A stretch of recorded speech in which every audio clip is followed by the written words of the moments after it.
2x plus 1/3x equals to 2 হলে 9x square plus 1/4x square equals to what? তো আমাদের এই রাশিটির মান বের করতে বলা হয়েছে। তো প্রথমে দেখে নেওয়া যাক আমাদের এখানে কি ধরনের মান লাগবে। আমরা 9x স্কোয়ারকে ভেঙে বলতে পারি 3x হোল স্কোয়ার প্লাস এখানে বলা যায় 1/2x হোল স্কোয়ার। এখন এখানে আমরা a square plus b square সূত্র অ্যাপ্লাই করতে পারি। a square plus b square সূত্র হচ্ছে a plus b whole square minus 2 into a into b। a square plus B square আরেকটি সূত্র আছে a মাইনাস B whole square plus 2ab, কিন্তু আমরা এখানে ওই সূত্রটি অ্যাপ্লাই করছি না, কারণ আমাদের যে মান দেওয়া আছে এখানে আমরা প্লাস দেখতে পাচ্ছি, এই জন্য এখানে প্লাসের সূত্রটি অ্যাপ্লাই করা হয়েছে। কিন্তু এখানে আমরা দেখতে পাচ্ছি 3x প্লাস 1/2x লাগবে, অথচ এখানে দেওয়া আছে 2x প্লাস 1/3x, অর্থাৎ এখানে 2 এর জায়গায় 3 চলে এসেছে, 3 এর জায়গায় 2 চলে এসেছে।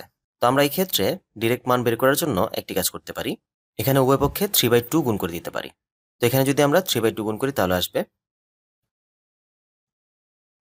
3/2 দিয়ে এটিকে গুণ করলে 2 2 কাটা চলে যাবে, চলে আসবে 3x। 3/2 দিয়ে এটিকে গুণ করলে 3 3 কাটা চলে যাবে, চলে আসবে 1/2x, এখানে আসবে only 3। That means 3x plus 1/2x এর মান হচ্ছে 3। তো আমরা এই মানটি এখানে বসালে পাবো 3 স্কোয়ার মাইনাস x কাটা 2 2 কাটা 3, মানে হচ্ছে 9 - 3, দ্যাট মিনস 6, অর্থাৎ কারেক্ট অ্যান্সার হচ্ছে 6।